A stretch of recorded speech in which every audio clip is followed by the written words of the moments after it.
Hello, how's it going, guys? And welcome back to another episode of the CFCTALK podcast. I know we did, I think we uploaded one, was it last night or the night before that? But um, great to be back on again. Chelsea nil, Wolves nil, a draw, but a very entertaining match. I think that's what the fans are saying, at least. We broke a few records, and we'll talk about that. But of course, we're joined by the usual co-hosts, Alex and Amart. I must say, I think Alex and I haven't had the opportunity to watch the match, so I think Amart, you'll have to take the lead on this one. Um, but before we start the debate, before we start the discussion, how do you pronounce his name? I have watched probably 10 videos online, and I still don't know what's the right pronunciation. I saw. I think the German. I watched a video of it on YouTube or something. I just wanted to see the pronunciations, and it said the German is supposed to be Tuchel or something like that. Tuchel.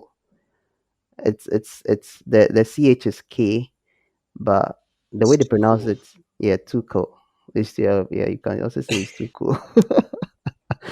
Yeah. So it's Yeah, supposed to be pronounced like that, but I've been calling him Tuchel for a very long time. So and I've heard some pronunciations also. Some people mention the ch as sh, but I don't know.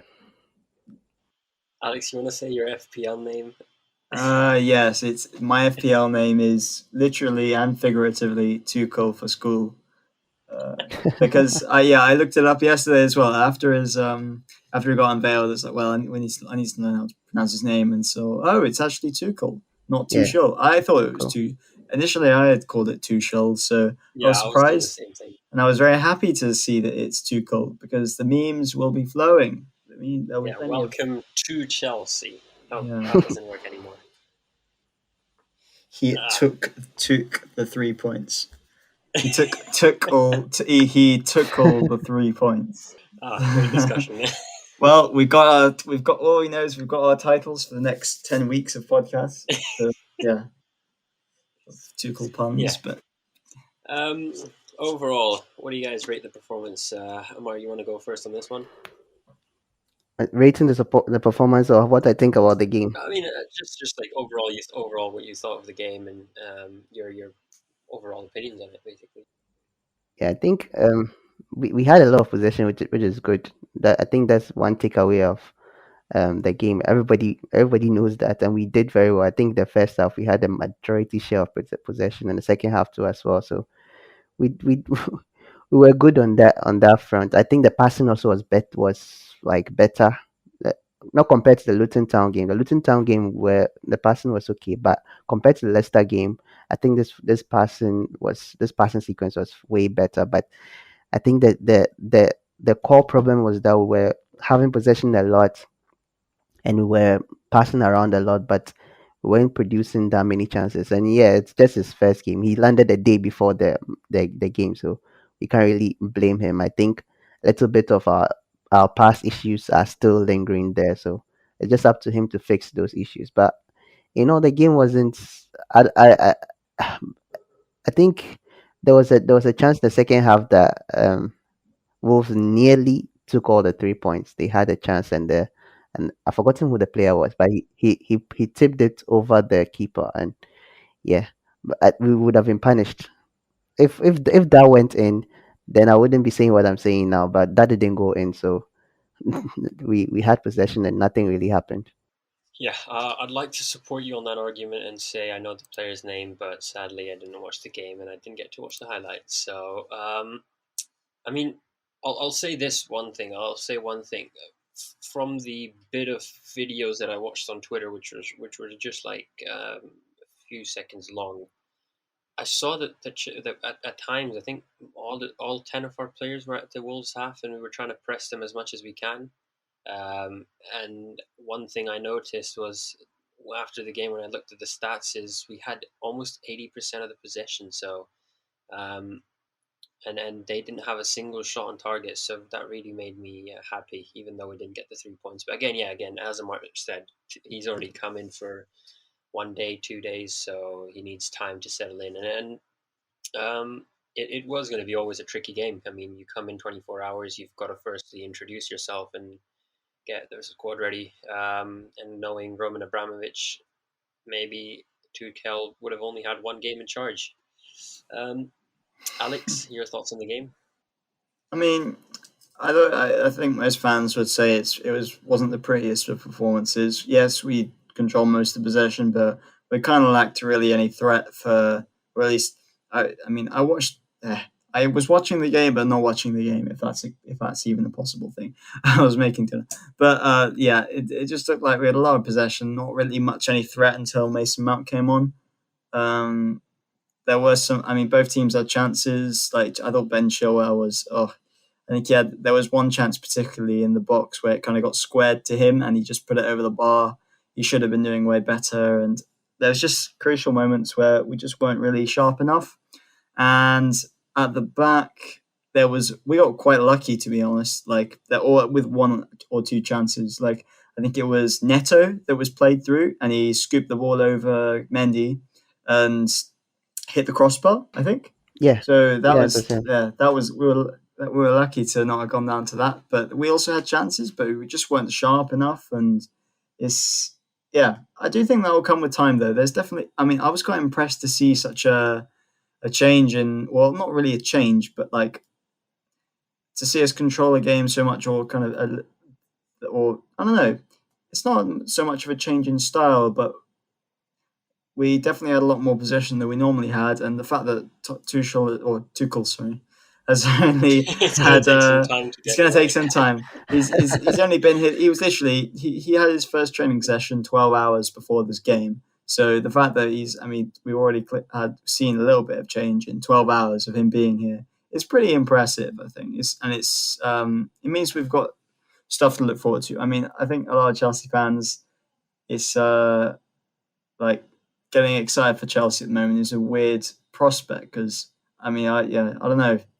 Even with the Wolves game, I was just not feeling it, not really enjoying it for some reason, just because it's going to take some time to get over Frank. But if there's any one positive out of what's happened in the game and stuff, and is Tuchel's interviews is just, I mean, I think we've got a really good one in Tuchel, and I'm really looking forward to see how things progress. But and it's like going off his interviews particularly, he's a very he's just a very He's made for charismatic the English person. media. Yeah, he's very charismatic. He's very clever, it seems, and he like a bit of a side note. I'm sorry for the monologue again, but I think Go for it. it was at the end of the press conference today, and I think a journalist asked a question in, yeah, some German journalist asked a question to Tuchel, and I think he went on. He must have gone on for like 5 minutes. I think literally on this one question. But I think apparently he was relaying stuff that he had said in English already, plus some extra things on Timo. But the guy, I could just literally listen. I could listen to him for hours and hours and hours. He's just a really charismatic and intelligent person. So looking forward to where we go with him. Alex has already fallen in love with Tuchel, but Amart, was it weird seeing not seeing Lampard on the sidelines when you watched the match, and from the pictures that I saw after the game, um, he was quite animated, and actually the players were quite animated behind him as well. Any comments on that? Yeah, I think Tuchel at PSG it was also very very. I think that's how it is. He's very very animated on the sideline, but with regards to seeing to not seeing Lampard on the touchline, I tried as much as possible to avoid any form of pictures coming out from Chelsea and stuff like that because it was just disheartening seeing a different coach instead of Lampard there. But yeah, but when I watched the game, he did. You could see that he really wanted us to win the game because every chance, every chance that was missed, every wrong pass or anything, you heard him screaming at the on the touchline. And even when I think if one of the players got injured, I've forgotten. I think either it was a Wolves player got injured, and he was talking to Hudson-Odoi, was talking to Havertz, was talking to Chilwell, like giving them instructions in the first half. And I think that was very good to see. So he's very very animated. I don't know what he would have done if we scored because even when we missed chances, he was just Like he reminded me of Conte, to be honest. Like the way he was behaving on the touchline reminded me of Conte. That kind of um, passion for the game or passion for us to score or stuff like that. So that was very nice to see. Very very nice to see. Yeah, I think with Frank Lampard going, it was always going to be tricky to find someone who would be as interested as Lampard at this club. And of course, I mean, there's a sense of animation to it with Tuchel, but I'm sure he'll be a great manager and he'll be very successful at Chelsea. Yeah. And sorry, Not a win.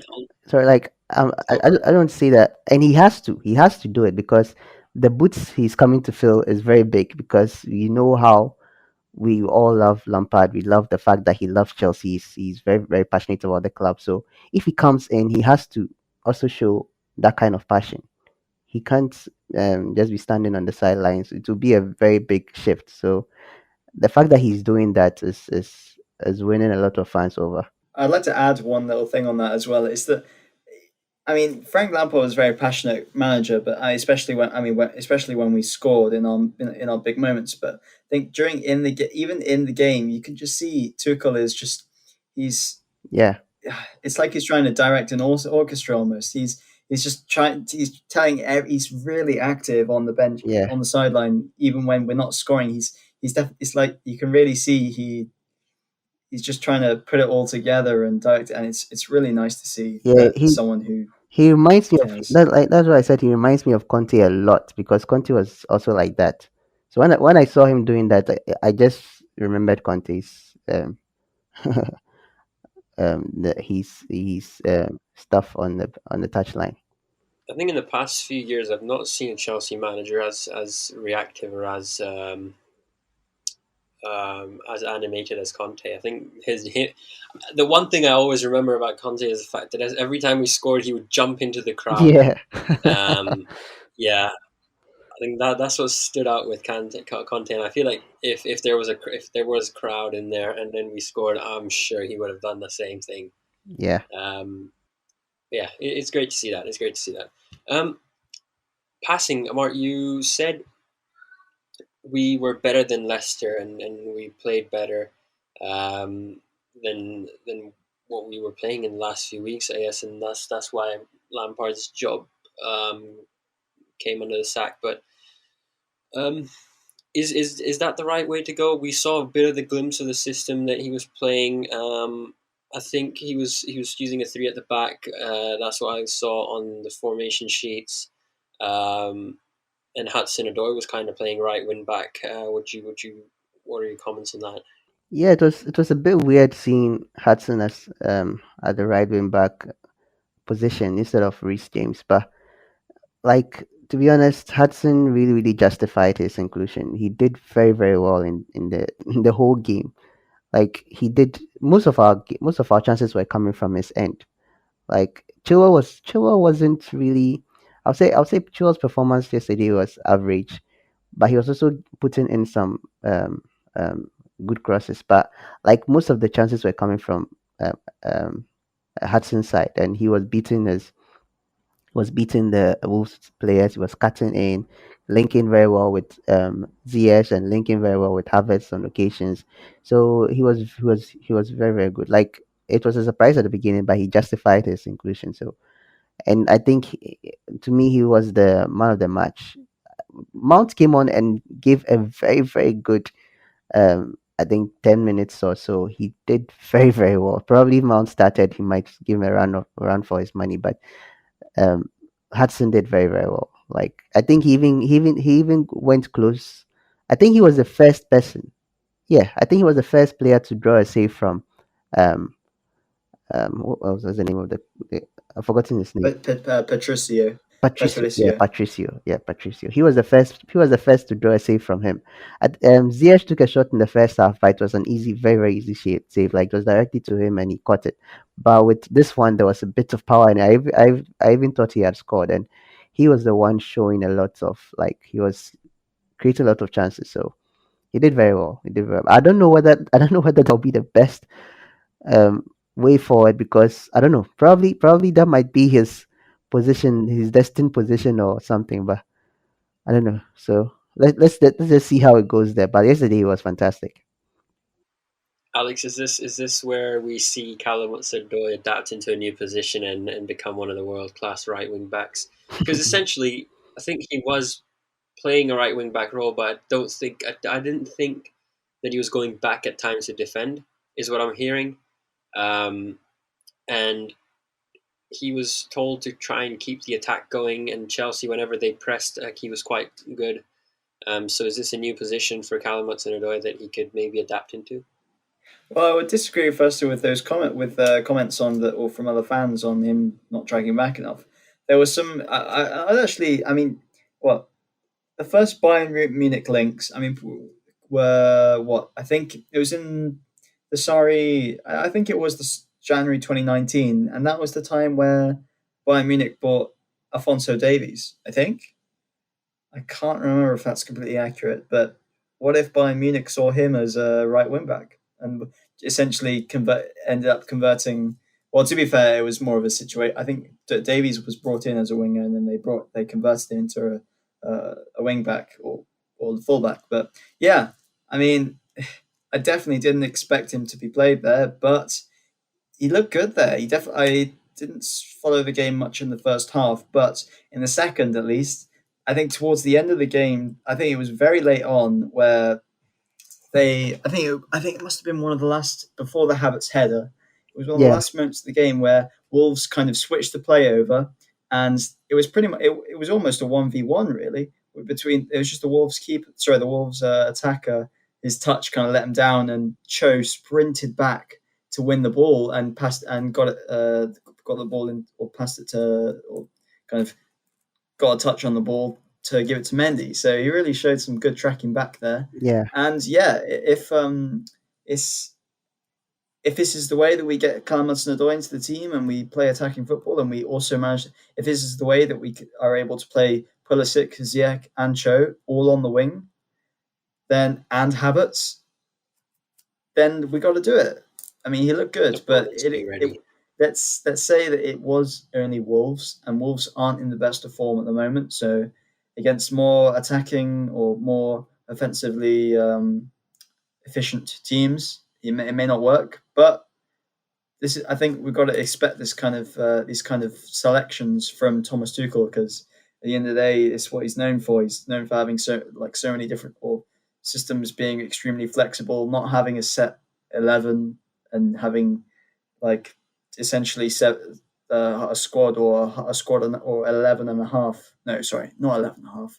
16, 15 players that he can rely on. That's what he's known for, and being changing up his formation all of the time. So it's but it was good to see from Cho though. Cho was very good today, and what also is important is that Cho started and played really well, because I mean a lot of the time, I mean, it's almost become like if we did a CFC talk bingo, then one of the squares would be just Joe didn't play well when he started, but did well from the bench.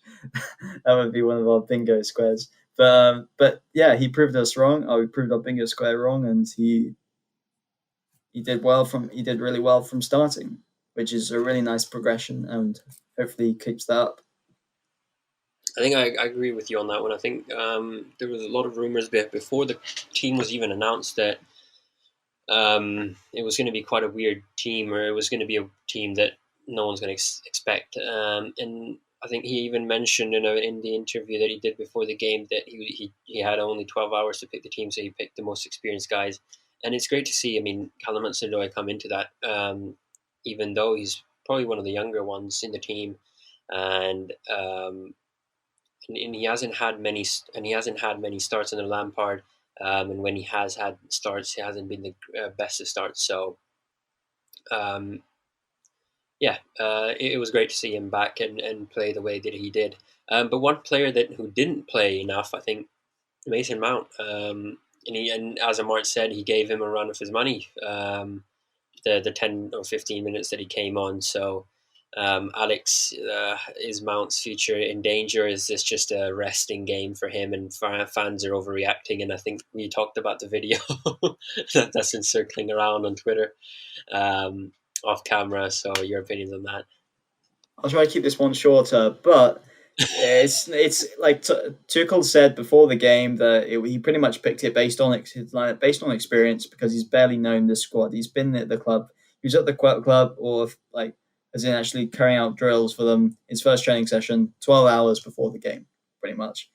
So I'm not worried at all. He really showed his mettle in that game, and I'm not worried about Mason Mount going forward. And even if Mason Mount does play less, if Thomas Tuchel knows what he's doing, then I at this point I trust him. So well, if I'm very sure he'll know how to get the best out of Mount, and if that involves resting him a little because he has pretty much played every single game this season, then it was probably good for him. So, but yeah, I'm not. I don't think Chelsea fans should be worried, and I don't think Chelsea fans should be complaining when Mount does get rested because, I mean, yes, he's been our best player this season pretty much, but it doesn't mean you can't rest him.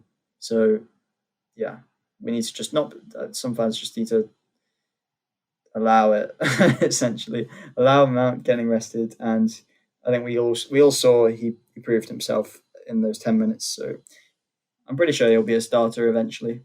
If not like immediately, but if he's got to take some time to prove himself to Tuchel, then so be it. But I believe he will.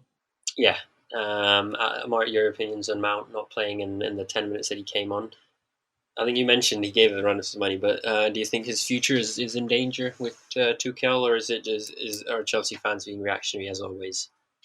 I don't really think his future is in danger. I think he has the qualities to stake a claim to be in the squad. I think that's what all the youth players should do now. The youth players, any chance they get now, they should impress because even though Lampard and Jody Morris already knew them, knew their qualities and all that, Tuchel doesn't really know them. He's going to use the best that he has. He's not going to be giving people like um, um, um, chances to prove themselves because he's on the hot seat now. He has been given only 18 months, so he's not going to experiment in the 18 months. He's coming to do what he knows how to do. So, but I have no doubt in my mind that Mount will be starting soon. He's that good of a player. He will definitely impress Tuchel very very soon. I think a lot of people say that Mount was Lampard's favorite, but he's been every manager's favorite in every team that he plays, from the youth to Vitesse to Derby County to the English squad in and then to in Chelsea. So he is a good player. He's a quality player, and the managers see that. Every manager would want a player like Mount in their squad. So if he's not playing now, probably the he just wants to play like you said. He wants to play experienced players. He wants to play players that he thinks are more experienced than the others. So um, I don't think it's an issue, and it doesn't go out to just Mount. It goes out to Reese. It goes out to Gilmore if he doesn't go on loan, and Hudson and Tammy. They all have to prove themselves. They've been given the chance now by Lampard to be in the squad, and we now know they deserve to be in the squad. But they have to prove themselves to Tuchel as well, so that they continue featuring more in his time. Yeah, I think Tuchel said it in the conference that he had today. He's got 22 players to almost pick from week in week out, and with the games coming in thick and fast in February, he will be looking forward to playing almost everyone. He said he'll give game time to everyone who deserves it. But one quote which has been circling around the social media pages and everyone is talking about, it's the quote that he said, and I would like to say I can source it, but I just don't know. I can't find it. But he said, I want to build a team that nobody wants to play against, and that's the challenge for me. And the challenge is that I want to do it as quickly as possible. Um, or is he going to make us the next Liverpool, Alex, or the next maybe the old Chelsea, the 2004 2005 Chelsea? It's maybe a bit of a far fetch. His style is different. Bring I mean, in bring in Tuchel. Terry, Drogba, and Yeah, Lampard. Tuchel's just because we don't have to be this team of warriors to be not liked to play against. Hell, no one likes playing against Man City, and they play usually possession-based football, or they used to. But now, I mean, they still do now, but it's much more a little bit more pragmatic. Uh, I have high hopes for sure. I do. I don't doubt that he can turn us into a much better team than we are now and kind of get the fear factor back. But I do expect us to keep this highly possession based kind of style of football and probably become a bit more similar to Man City under Tuchel at least. That's why I see. Yeah, I wouldn't liken Tuchel too much to Pep, but that's where I see us going at least. But I have high hopes. Yeah, I do. I mean, he's such an experienced manager. He's been at the top of the. He's been at this level of managing top in the top five leagues for about 10 years now. So he definitely knows what he's doing.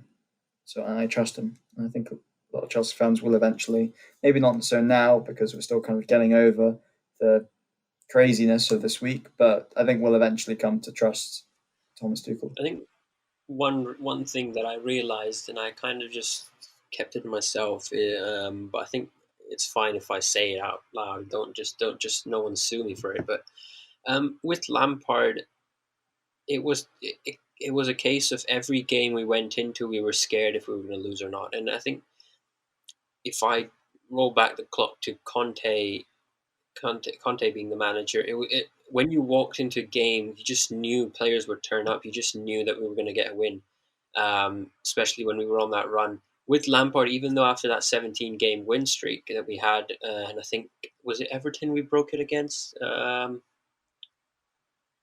think it was Everton. I think so. Yes. Yeah. Going into that game, we all knew, like, okay, yeah, Chelsea, this is not going to be an easy game. And I think that's the thing with Lampard, that we just never had 100% confidence. And that's what Man City have right now at the moment. They walk into a game and the way they just present themselves, you just know they're going to win the game, whether it's in the 90th minute or the first minute of the game. So, and with Tuchel, I can see that happening, and I can hopefully say that the team that he's building is going to be one of those teams where as soon as we walk out, opponents fear us, and opponents just give us the easy goal, basically. Amart, I forgot what the point was actually, but your opinions? Talking. It was about talking a bit, making Chelsea into a sorry, I got carried away. Yeah, I think when I saw that, I didn't watch the full press conference. I just watched like bits and pieces of it. But I saw that quote as well, and I think I was happy about it. No Chelsea fan will be mad at him saying that. I was also happy about it, but because one of our issues in the last few weeks was that teams didn't really fear us anymore. We made good signings, and teams were genuinely afraid. Like fans were really really worried about what we would do, but the signings didn't really live up to expectations, or at least not yet. They've not really lived up to expectations. So, I mean, he has the personnel. The personnel is there. The players are quality. Everybody, every position, everybody is on top of their game. So, I mean, like in terms of their career, they've done very well. They have their CVs glittering and shining. So, it's just up to him to use them in a way that will bring the best out of all of them. So, if he can do that and restore that fear that we had at the bridge, or that fear that we had when teams come to play us, then I think it would be, because we've not had that fear in a long time. I think that fear faded. It went away in Conte's second season. That thing went away in Conte's second season. Teams didn't really fear us anymore. And then Sarri came and we're losing 6-0, 4-0 and stuff like that. Even though it wasn't really that bad, but I don't think teams were afraid of us like when we're playing in Conte's first season. So we've not really seen that. So if he brings that back to the club, that will be a very, very big achievement. Like teams worried about us, and you see fans very, very confident, not overconfident, but you see us very, very confident going to games that we have to win, or we on paper that we are supposed to win. So we won't be worried about play against Sheffield or Southampton or something like that. We'll be going in um, um, with our heads high, very, very confident. So if he's able to bring that back, uh, it's all thumbs up from me. I think a lot of Chelsea fans will put their thumbs up for that to happen. 1 second. I'm not having this Sheffield United slander. They just schooled Man United yesterday. I'm not having this. They just schooled United yesterday. So yeah, we need to have some respect for I Sheffield. mean, I mean, didn't they beat us home and away last season? I think they beat us once and then they drew with us or something like that last season. So Yeah. They. I think we drew. Yeah, we drew at home to them, and then they they beat beat us 3-0. yeah. Yeah, So, yeah. so I think that's why. They're no pushovers. Yeah, Oh, but yesterday I was supporting them 100%, just like I was supporting Burnley against Liverpool. I was supporting them 100%, and they did me proud. So yeah. Didn't Um, sorry, Mohammed, go go on. for it. Go for it. Didn't I don't know if you said the mentioned about Thomas Tuchel's record at home for Dortmund. I think it was Dortmund. I'm not sure if I don't think this the popular stat was there for PSG at home, but I think he really turned. I can't remember the exact stat, but he reportedly really turned Dortmund's home into a real stronghold. They barely. I don't think they ever. I think they. I can't remember what the win rate it was, but it was really high. They rarely ever lost at home. So I'm yeah, really hoping he can do something similar Well, at Chelsea.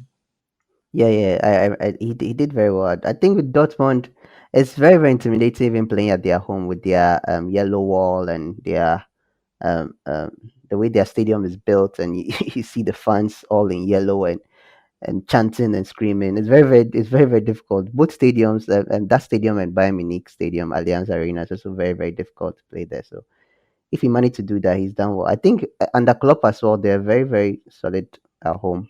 I'm not really, I can't really remember, but I think they're very very solid at home. So if he can bring that magic to Chelsea, fine. One fact that I just kind of just came up in my head is Klopp was managing Borussia Dortmund, and so was Tuchel. And Yeah, both of these managers are fond of academy players, and we know how good Chelsea's academy is and the players that we've got. And I think we've spoken about this a bit before as well, but I just want to highlight this again. Is I think if we with many fans saying, "Oh, Callum Hudson-Odoi, Reece James, Mason Mount, Tammy, these will all be struggling players again under Tuchel." I don't see that happening. I mean, honestly, I wouldn't put anyone else except Mount in the midfield right now. I wouldn't put in anyone else except Reece James at right back, unless we're playing a three at the back and he wants to give Callum Hudson-Odoi a shot and give him a chance as well. So I think I'm very confident with Tuchel coming in and using the academy players as much as any other player on the team. And again, if he goes the same route as Lampard as Lampard used to say, I mean, he's going to pick the 11 players who are playing well. He won't pick anyone who doesn't deserve to be in this starting 11. And I think um, the work rate that Tuchel's put in at PSG and at Borussia Dortmund with academy players and experienced players, he knows Chelsea has a bunch of both. So yeah, I think this is one of the perfect squads for him. Even though there are still rumors about Chelsea trying to sign Erling Haaland, and now that Declan Rice is off the table, they're confident they can sign Haaland this summer. But that's for a later date. Anything else you guys want to add on to the Wolves game or Tuchel's first game as Chelsea manager? Yeah, one yeah. last thing is Sorry, oh sorry. sorry, Amart, go on. Amart, go on. I love doing this. I'll just put on Yes, we have the. a yes, Mohammed. We have a lot of things we have to discuss. Right, go on, take it. No, Yeah, I just wanted to follow up on what Mohammed said about him using the um, academy players. I think wherever he's gone to, he hasn't really had a short contract like at Chelsea. 18 months is very very short. So I don't I think he'll go with what he said later on, the latter thing that he said, that he might pick those that he thinks will bring out the best results. He might not be giving players that many chances. I don't think he might be giving players that many chances because his job will be on the line. So I think he'll take less risks and go with what he already knows. and I'd like to add that. Yeah, I agree. Like, I don't think it's going to take too. I mean, in his previous jobs, yeah, they were a bit. I mean, PSG is only 2 years. I can't remember how long his contract was, but I. Yeah, I'm not really expecting much youth integration in terms of like Livramento, Gay, Gallagher kind of things. But that's I think we can kind of look at that, or even consider talking about that in the summer. We have a mess to get out of. We have top four to get, and Yeah, it's kind of great. Yeah, I think that's like youth integration is not really on the table anymore. I think we have just a mess that we need to survive essentially for the rest of the season, and then we can to think about how our how our youth players in our inside and on loan, how they can come into the team later. But first, let's get top four and yeah, think about it there. But it is interesting, like the kind of ambition that Tuchel's talked about. I think in the very first interview, he's like, "Oh, Chelsea, I'm here to win titles." But I think in his post match, I can't remember if it was his pre or post match, but interview, but he kind of said like that the title's a little bit too unrealistic. But the four, in his words, the top four is that's where we need to be for sure. So yeah, it's interesting to see what our actual what the board's aspirations are for the rest of the season, because the gap between top four and the title and the first place isn't huge. So yeah, if he can actually get us back into the top four conversation, who knows? I can go from there. I was just saying, I'm looking at the table right now, and other than Tottenham, actually, Tottenham and Everton have got a game or two in hand with Man City. But other than that, at the moment, if Tottenham win their game in hand, if Everton win the two games in hand, they'll both go above West Ham and Liverpool, and even they'll be outside of the top four. So honestly, I think it's as open to, I would say, Leeds as it's open to us. I mean, they're only 10 points behind. We're only 7 points behind. So yeah, this is going to be a tough race, and I think Man City. I think who predicted Man City to win? I think was it Alex who said Man City, and I think Amart as well. yeah, Did yeah. it? Did I did. we? Did Yeah, I we? think both of you said. We both predicted City to win the league. Did we? we Oh did. wow, This is man, we were have visionaries. your We were moment. Have ahead. your moment. We were ahead of our time back then. Man, I'm happy. I'm happy with that's interesting. If you look at the um, points table right now and compare it to the one that we predicted, I think the only difference is Leicester and Chelsea not being like Leicester I and think Chelsea. Liverpool and Uh, Chelsea are probably the ones that are out. Or so uh, both of you predicted Man City to win.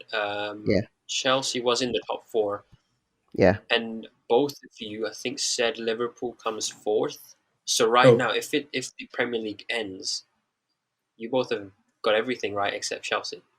So that's oh pretty wow, good. I mean, I damn. was a bit off. I was a bit off. I mean, just no, no, no, okay, no. just We in shouldn't. case. No, we shouldn't rule out. We shouldn't rule out Mohammed's time machine yet, because probably he got into a Are, time machine Yeah, and saw the future. So we shouldn't rule it out yet. yeah.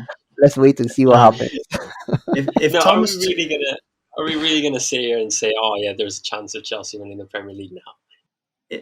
I mean, this season has done more crazy things than that. Like everyone was calling at Ole to Ole out a couple of months ago. Like from whenever from when Ole out was trending to where we are now, it's probably like there's probably same time or even more time, or sorry, less time than the gap, if this makes sense, from us from now to the end of the season. So there is time for us to save the season. I do believe that. We just have to go on a run, and who knows where we'll end up. Like Liverpool, yeah, like Liverpool are fourth on 37 points. City are first on 41. So if we can get fourth, then I don't see why we couldn't get first. But the problem Yeah, is we have to get fourth. We gotta, yeah, we have to get into the a, conversation. a crazy run. Uh, yeah, with them. But I mean, we've got Tottenham coming up in the next few weeks. So if we win against them, we would gain a few extra points, kind of To thing. get fought. And then we've got Everton, Man United, Liverpool in the next month or so. So we will probably by March we could sit here and we could probably A, be crying because we've lost the games, or B, we could be celebrating because we might contend for the title. But one thing that a lot of people are discussing at the moment is every time Chelsea have sacked a manager mid-season, we've ended up with a good run in the Champions League. 2012 being one of them. Do we see us doing that? Tuchel coming in underdogs and winning the Champions League, Alex?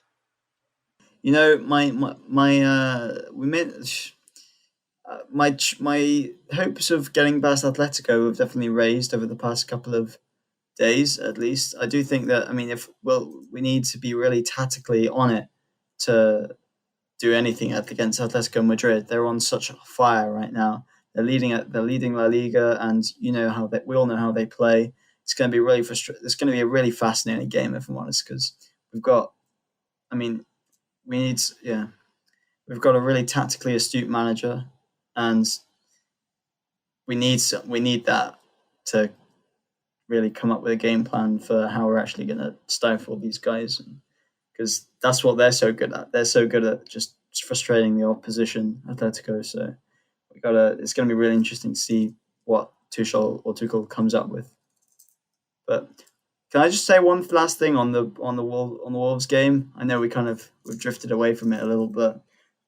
It's Yeah, I think just one point on Kai Havertz, I think, because he, because Amart wants to jump in. Amart's we like, "Can I kind of speak first?" skipped it. Yeah, we kind of just completely skipped him out when I thought he looked really good. Plus, he got really unlucky at the end. He had a header. It was the literally last kick of the game. We had a corner. Yeah, It got yeah, to yeah. him. He headed it. It was going bottom left corner. It would have won the game if that Wolves player hadn't got the block on it. Keeper wasn't getting it. And just in general, I think the stats were, I can't remember the stats exactly, but there was an Athletic article where essentially he averaged more touches, more runs, more passes. He just looked really lively today or yesterday. So it's nice to see that he's getting better, and eventually I think we'll see the best of him, or the best of him at least this season, quite shortly. I think. Yeah, I think I saw a clip of him. That I think the run that you're talking about. I saw that clip and it was quite a great clip. And I think he's going to thrive under Tuchel. Um, Amar, I think you wanted to jump in before Alex. So I'm not going to take much of your time, but go ahead. No, I didn't really want to sing it. I just like he reminded me about like Harvest performance. I forgot about it. Yeah, yeah. I mean, like I totally forgot. Like he was one of the good like the standout players in the game. He did very very well. Like, but again, like I would prefer to see him make simpler passes than probably doing too much with the ball. But yesterday he was very very good. He was I think I said in the beginning, he was linking up with Hudson very very well, and that run too was also fantastic. It was just unfortunate that the defender got in his way, and that last minute header too was very very good. I didn't understand why the referee didn't allow us to take another corner, because I think it was just a minute.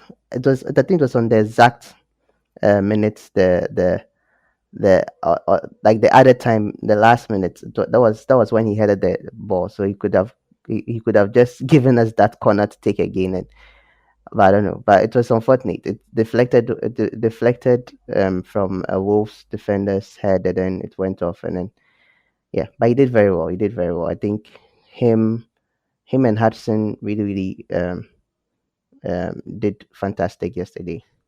Yeah, I think I agree with you. The short few second clips that I've seen, quite happy to see their performance, and I'm looking forward to what we do next. Um, let's go ahead and talk about the Burnley game. Another home game, so hopefully a win, Alex, this time. Oh, I mean, not. I know I'm about to jinx it, but our record against Burnley is pretty solid. Like in recent history, I think we played them. I remember in restart we played them, and Giroud and Pulisic kind of saved us. And then the other one last season was Pulisic hat trick. And then even before that, I just remember we always have a good record against these guys, and yeah, but they do have threats. I mean, especially on the set pieces and all. And Dwight McNeil is quite a promising youngster for them, and they have threat. Plus, their fixtures are actually, I mean, they're actually coming into this game with quite good form. They beat Yeah, Aston Villa last week. They're actually on a 3 game winning streak of beat in the league. Well, actually, no, not in the league in total. one in the So FA Cup. they beat Villa last week. Or sorry, they beat Villa yesterday. They beat Fulham in the FA Cup 3-0 when we drew to them, and they beat Liverpool 1-0 at Anfield last week. So these guys aren't to be messed around with, and they're definitely going to be in good form. And it's going to be good test for the guys. But so I'm not thinking it's going to be an easy win, but I do think it'll be a win. Uh, Amart, your thoughts on the game and what you look forward to? Hmm. Burnley. I mean, to me, they are at least for now they are friends in my eyes because they made sure that Liverpool didn't even their dream of getting that record that we have, the unbeaten home record in the Premier League. They killed all hopes of that dream. I think it took Liverpool, was it 2.5 years or 3 years to get that, and they just flashed all those dreams down the drain, and I love them for that. But like Alex said, they are flying. They beat they beat Liverpool, they beat Fulham, they beat Aston Villa. And the Aston Villa game, I watched a bit of it yesterday, and Aston Villa were the better team, to be honest. Like they were playing the better football, but Burnley just came clutch and they got the 3 points. And I don't think we need to underestimate them at all. But we are playing at home, which makes me even more confident. But we don't need to underestimate them. I do think we can win. Whether we will win, it depends on the style that we use or the players that we we we put in the lineup. But we should win. We should win. So yeah, we have to get the 3 points. We need the 3 points to climb up the table. So yeah. Yeah, I think it's a must-win game. I'll quote in Mourinho, and I'll say I won't put in pressure by saying that you have to win the game, but we can't lose. But we But I have to don't win want the game. to. There is no pressure to win the game, but you must win the game, essentially. Like, it would be nice to go into the Tottenham game. I mean, Tottenham have got to play. They got to play Brighton at home. Sorry, no, Brighton away. So hopefully, if they can lose that, please. If they can lose that, we can go ahead of them if we beat them. So And they've lost tonight against Liverpool, so yeah, I mean Brighton are they're not in the best of form. I mean, yeah, they're just like typical Brighton. Sometimes when they're against Arsenal, they're word beaters. When they're against anyone else, then kind of meh. So we'll see. We just got If Brighton can do something against Spurs, then that we can go ahead of Spurs if we beat them. So yeah, but beat Burnley. That's too long ahead. Let's beat Burnley first. yeah, 100%. Yeah, so let's get straight into the team selection. I think this is going to be a bit different than the usual ones. We're used to lining up as 4-3-3. Do we want to go as 3-4-3 now? Amart's gone. Take the hard take the. I mean, Take the bait. I think yesterday we lined up the 3-4-2-1, right? So we could still use this. We could still use the same route. And but in the beginning, I even thought it was a 4-3-2-1. But later on, when the team started, I was like, nah, it's a 3-4-2-1. So we might go the same Okay, route. so We might go the let's same go route with with the Mendy. 3-4-2-1. Definitely Mendy. Yeah. So with Mendy in the post, definitely.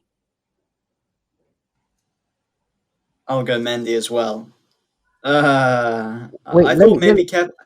let me ask this though. Do you think Kepa will get a clean slate with Tuchel? Yes. Well, not clean. Maybe a little bit dirty. In need of a dishwasher. It needs to go in a dishwasher, but it's still okay. It's still okay to eat off. So that kind of play. It's almost. Will he get the 3 seconds rule?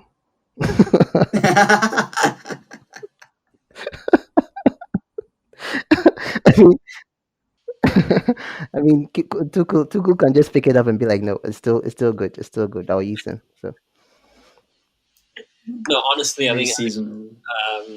Mendy's been a great addition to the squad, but I'm not going to sit here and bash out Kepa. I mean, he played really well against Luton, even though he made that mistake. But that save that he did after I think towards the end of the game, that really did make a difference. So, yeah, there is a future for Kepa. Maybe not right now, or maybe not at the club that he's at right now. But I think Mendy starts for me. Back three guys. I think I'm going to go with Silva, Zuma, and Aspi. Yeah. Alex. Oh, sorry, Amart. Go ahead. Yeah, I mean, I'll also go with the same thing. Sometimes I forget that you're going to mention the names, and I just start talking. Mm. Yeah, but I don't know. Alex. But the thing is, what happens to Reese now? Because Aspi is now playing. I think Aspi will play regularly more than Reese, but I Get think him to become Aspi, a defensive yeah. midfielder. But I wouldn't no. Did I say I'll go with the same formation, the same back three as you? No, no, no. Yes. I'll change Rudiger. I'll bring in Zuma. So Zuma Yeah. No, Silva. what did I say, Rudiger? I think you said Rudiger. I said. Did I say? I said Zuma, Silva, Okay, Aspi. okay, okay. Then I'm going with the same back line. But I don't want to see Five Rudiger right. there. Alex, And your lineup. I don't think we're going to go with the back three simply because I think we went with it because Wolves. We knew that Wolves would go with the back three. So and Brighton, in all fairness, actually Brighton do play a back three as well. So, oof, oh man, that this is Brighton or Burnley? Barely. not why am I looking at Brighton? I was looking at Brighton because of the Spurs game. Brighton right now, isn't it? Oh, sorry. Yeah, my bad. Wrong team. Burnley. Sorry. No, Burnley. They go 4-4-2, I think, or something like that. I think.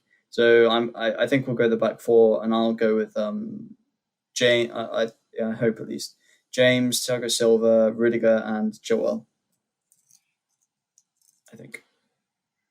Sorry again. I didn't catch that. Sorry, I'm going. So I'm going back four because I think we'll match Okay. Burnley's at least. I think we only went with the back three for Wolves because we knew that they would play with the back three. I'm gonna go, but yeah, it's different formation. It makes it more. It makes this segment more fun. So I'll go. I'm going Reece James right back, Thiago Silva and Rudiger at centre backs. And not that I would do it, but I think Rudiger's gonna get the start. I think, and then Chohan at left back as usual.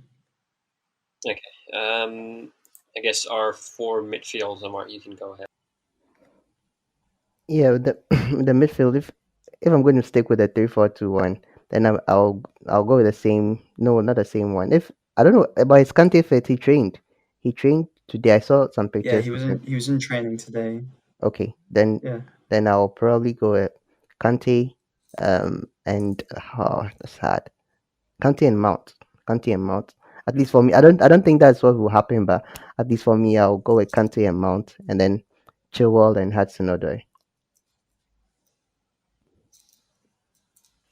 Okay. I mean, might get a bite myself on the foot here. Bite myself on the foot.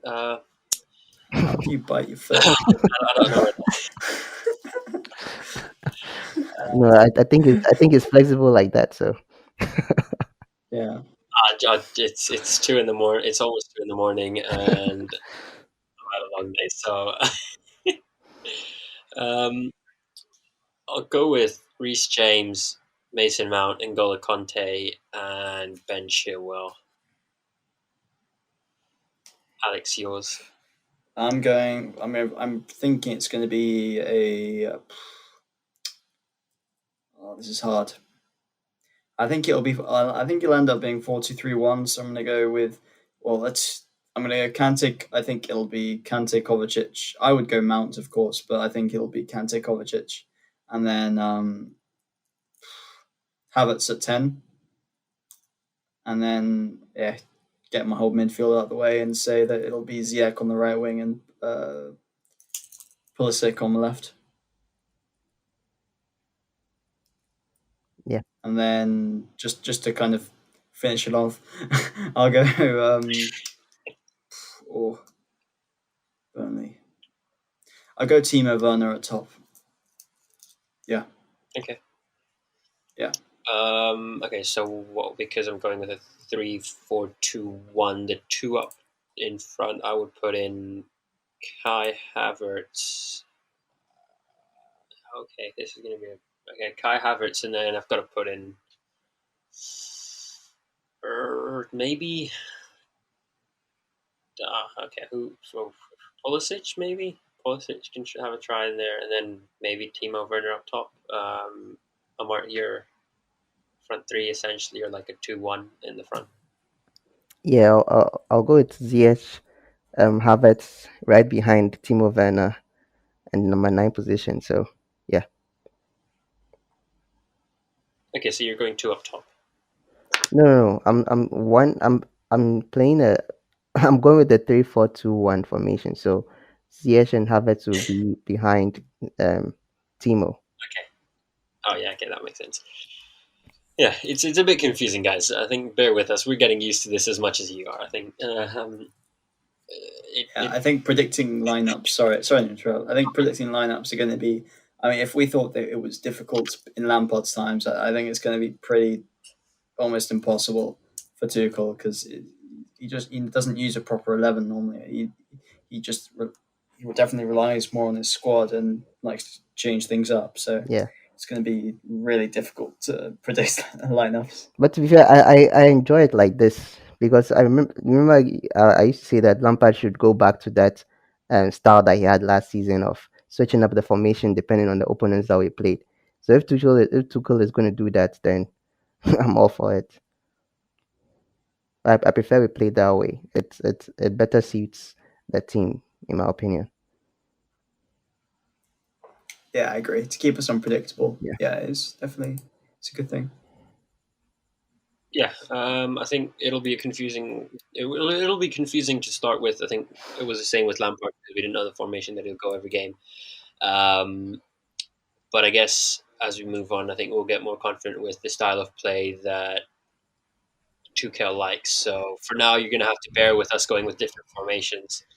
But hopefully we'll end up on deciding on which one to go for everything. But again, if you guys want to see our detailed ones or our personal ones, we usually upload them a few hours before the actual lineups come out on our social media pages. And I think that covers up the whole game, guys. Anything you guys want to add on? Anything you guys want to say? Amart, I'm gonna say this one thing. Amart was mentioning that we should have this catchphrase to say at the end of each podcast, like the others do. And I'll give the the freedom to everyone to create their own and maybe send us in any if you have. Or Mark, you want to be creative and you want to give us one right now? No, I think I'll leave it up to the listeners if they if they bring up a good one, because the ones I'm thinking about have already been taken. So if they bring up a good one, I think we can pick that one up. Pepper, we miss you. I think that's a good one to end on. That's a good one to end on, I I think, mean, I for mean, this week. before I forget, we have to congratulate the women's team. They went 32 Oh yeah, games, 32 games unbeaten. That's a very, very huge achievement.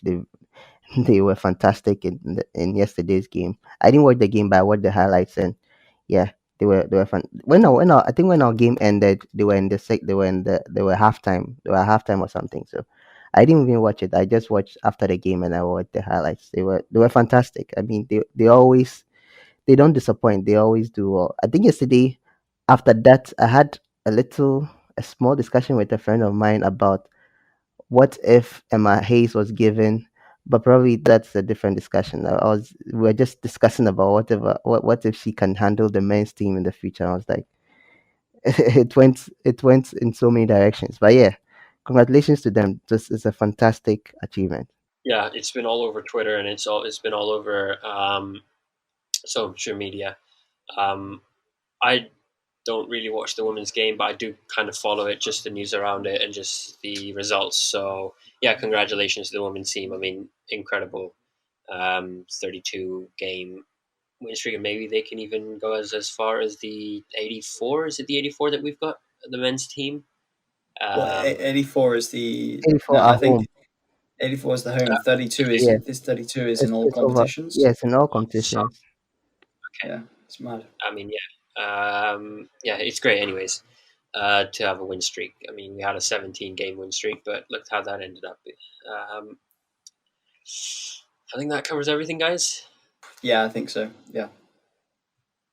Thank you, guys, for coming into the podcast, Alex and Amart. I would like to apologize publicly as well for being late on tonight's episode, almost by an hour. But it's great to be on and talk about Chelsea again with you guys. So thank you to everyone who listened to the podcast, and thank you to everyone who watched it on YouTube. If you are unaware, if you're living under a rock, to be honest, because this has been all over your social media. It should be all over your social media feed. We have got a channel where we do live streams and live watch-alongs and pre-match reviews and post-match reviews. We've just announced our second presenter tonight, and we'll be probably adding a few more people to the team. So make sure to tune into that. The links will be in the description below. As always, make sure to subscribe to this channel, the other channel, and follow all of our social links to get the latest updates on Chelsea FC as well as our own teams. And that, stay safe. Hopefully, win against Burnley, and we will hopefully see you guys after that in happy moods. All right, guys, thank you for watching, and we'll see you next time.